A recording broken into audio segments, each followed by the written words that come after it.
ችግር ሲደርስብን ምንድነው ማድረግ ያለብን የሚለውን አንዷን ብቻ ነው ዛሬ የምናየው።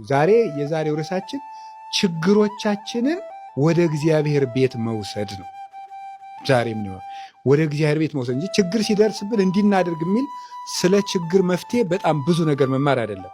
ግን ችግር ሲደርስብን መጀመሪያ ማድረግ ያለብን ምንድን ነው ሲባል ችግሩን ወደ እግዚአብሔር ቤት ይዞ መሮጥ።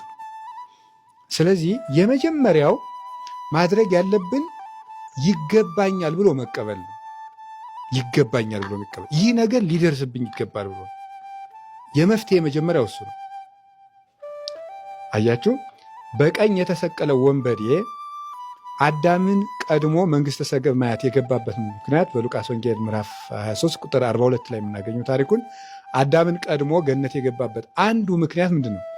ንሕነሰ ዘበርቱ ተፈደይነ፣ እኛ በሚገባን ተፈረደብን ነበር ያለ። በኃጢአታችን ተከፈለን። ይህንን ሲያምን ነው የሰማይ ደጅ የተከፈተለት፣ ጌታም የምሕረት ፊቱን ያዞረለት። እኛ በሚገባን የተሰቀልነው ነበር ያለ።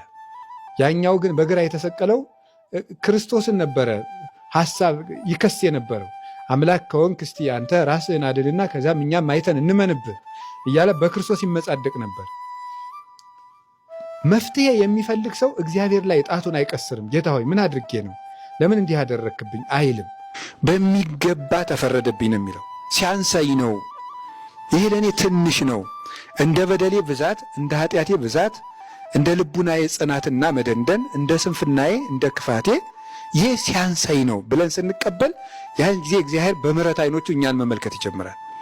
ከዛ ይህንን ካደረግን በኋላ ምንድን ነው ማድረግ ያለብን? መፍትሄውን ይዘን ወደ እግዚአብሔር መሮጥ ነው። አሁን ለምሳሌ እንጉላችሁ ቅዱስ ዳዊት ምንድን ነው ያደረገው? መዝሙር 6 ቁጥር 1 ላይ ችግር በደረሰበት ጊዜ የጸለየው ነው። ምንድን ነው ያደረገው?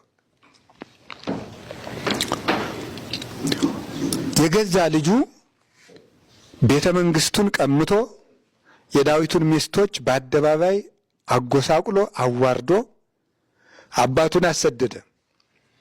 የዚህ ጊዜ ምን አለ? እኔ ምን አደረግኩ? ልጄን ምን በደልኩት? ወደ ልጁም አልቀሰረም። ምን አርጌው ነው ይሄ ክፉ ልጅ እንዲህ የሚያደርገኝ አላለም። ችግር ሲደርስበት ወደ አቤሴሎም ሳይሆን የቀሰረው ወደ እግዚአብሔር ነው የዞረው። ምንድን ነው ያለ?